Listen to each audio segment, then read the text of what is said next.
Terima kasih. Assalamualaikum warahmatullahi wabarakatuh. Kami atas nama tim pembela Dr. Arnaldo sudah merumuskan pembelaan dalam bentuk rilisan hari ini. Saya bacakan aja ya. Bahwa yang pertama dari kronologis permasalahannya. Sebelumnya pada tanggal 22 April 2023, klien kami Dr.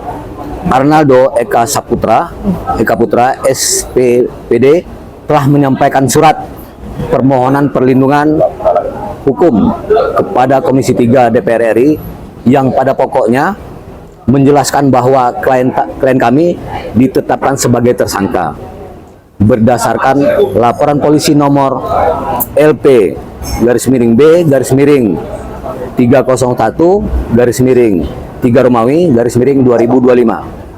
SPKT Polresta Pekanbaru Polda Riau atas laporan CP Batu Gana City terhadap klien kami Dr. Arnaldo terkait 3 paket kegiatan pembangunan dan rehabilitasi di RSD Madani Kota Pekanbaru tahun anggaran 2022-2024. Adapun pokok persoalan yang menjadi dasar laporan tersebut adalah 1. Persoalan ini bermula dari 5 paket kegiatan kontrak antara RSD Madani Kota Pekanbaru dengan perusahaan-perusahaan menurut klien kami yang terafiliasi dengan saudara DH sejak tahun 2022 hingga saat ini, yang terdiri dari A. 2 paket pekerjaan yang telah dibayar lunas menggunakan anggaran BLUT RSD Madani, yaitu pembangunan kanopi tandon air RSD Madani tahun 2022 senilai 500 juta. Itu sudah dibayar lunas pada CP Sinta Nuriyah. Kemudian pemeliharaan tandon air dan instalasinya tahun 2022 senilai 375 juta. Itu juga dibayar lunas kepada CP Sinta Nuriyah. B. 3 paket pekerjaan yang belum dibayarkan hingga saat ini karena kendala birokrasi dan keterbatasan anggaran BLUT, yaitu pembangunan Spulhuk ruang OK, ranap atau rawat inap, dan FK tahun 2024 senilai 300 juta pada CP Batu Gana City. Kemudian renovasi profil eksterior dan pemasangan ACP gedung A dan C senilai 1.400.000.000 belum terbayar kepada CP Batu Gana City. Kemudian rehabilitasi toilet dan pantry RSD Madani tahun 2024 senilai 500 juta juga belum terbayar kepada CP Batu Gana City. Yang kedua, seluruh kegiatan tersebut adalah kegiatan resmi institusi yang dilaksanakan berdasarkan kebutuhan pelayanan rumah sakit dan telah diselesaikan secara fisik, terdokumentasi, dan menjadi bagian dari aset pemerintah Kota Pekanbaru. 3. Oleh karena itu, pembayaran yang belum dilakukan semata-mata karena kendala birokrasi dan belum tersedianya anggaran BLUT, bukan karena adanya niat untuk menipu atau menggelapkan dana. Permasalahan ini murni persoalan administratif keuangan daerah yang berada di luar kendali klien kami sebagai Direktur RSD Madani. 4. Khusus untuk 3 paket yang dilaporkan, yakni A. Pembangunan Spulhuk di ruang OK, rawat inap, dan FK. B. Renovasi profil eksterior gedung A dan C. C. Rehabilitasi toilet dan pantry. Jadi keseluruhan total nilai kontrak sebesar 2.166 juta. 5. Sedangkan seluruh kegiatan tersebut dilaksanakan berdasarkan surat perintah kerja atau SPK resmi, yaitu A. SPK nomor 445 garis miring RSDM SDI garis miring Rehab PL garis miring SPK garis miring 153 garis miring 2024 untuk renovasi profil eksterior gedung A dan C senilai 1.369 juta. B. SPK nomor 445 garis miring RSDM SDI garis miring PM BGN PL garis miring SPK garis miring 148 garis miring 2024 untuk pembangunan Spulhuk, Ruang Oka, Ranap, dan FK senilai 298 juta rupiah. C. SPK nomor 445 garis miring RSDM SDI garis miring Rehab PL garis miring SPK garis miring 150 garis miring 2024 untuk rehabilitasi toilet dan pantry senilai 498 juta. 6. Sebagai Direktur RS Madani, klien kami bertindak atas nama institusi. Catat ya, sekali lagi, atas nama institusi, bukan pribadi. Untuk menindaklanjuti keterbatasan anggaran, klien kami telah mengajukan telaah staf nomor KU 02.01. garis miring RSD Madani TU garis miring 2022 tanggal 16 September 2022 dan surat nomor 445 garis miring RSDM TU garis miring 2432 garis miring 2024 tanggal 3 Juli 2024 kepada Wali Kota Ceki Ketua TAPD Pemko Pekanbaru untuk memohon penambahan anggaran. 7. Bahwa adapun dasar lain klien kami mengambil kebijakan untuk mengerjakan proyek tersebut dengan pertimbangan life saving, di mana pertimbangan ini juga didasarkan oleh Peraturan Direktur Nomor 49 Tahun 2022 tentang pedoman pengadaan barang dan atau jasa di Rumah Sakit Daerah Madani Kota Pekanbaru dan Peraturan Wali Kota Pekanbaru Nomor 143 Tahun 2021 tentang pengadaan barang dan atau jasa pada Badan Layanan Umum Daerah Rumah Sakit Daerah Madani Kota Pekanbaru. 8. Proses administrasi ini terhambat karena pergantian wali kota pada pertengahan 2024 dan penangkapan PJ wali kota dalam kasus korupsi disertai dengan pemberhentian klien kami sebagai direktur berdasarkan SK Wali Kota nomor 709 tahun 2024 tanggal 17 September 2024 dan SK nomor 893 tahun 2024 tanggal 22 November 2024. 9. Dalam kondisi tersebut, CV Batugana City tetap melaporkan klien kami secara pidana meskipun persoalan yang secara substansi bersifat administratif dan berada di luar ranah hukum pidana karena tidak ada keuntungan pribadi yang klien kami ambil dan seluruh pekerjaan telah selesai. 10. Sebagai bentuk tanggung jawab pemerintah Kota Pekanbaru, pada tanggal 29 April 2025, pemerintah Kota Pekanbaru mengadakan rapat yang dipimpin oleh Asisten 2 Pemko Pekanbaru Dr. Andos Ingot Ahmad Hutasuhud dengan vendor-vendor yang belum terbayarkan untuk mencarikan solusi mekanisme pembayaran. Namun CP Batugana City tidak hadir dalam rapat tersebut ya. Yang melaporkan ini tidak hadir dalam rapat untuk mencarikan solusi tersebut. 11. Bahwa seluruh pekerjaan di Rumah Sakit Madani tersebut A. telah selesai dilaksanakan, B. Telah menjadi aset milik pemerintah Kota Pekanbaru, bukan milik pribadi klien kami. C. Dilaksanakan berdasarkan SPK resmi. D.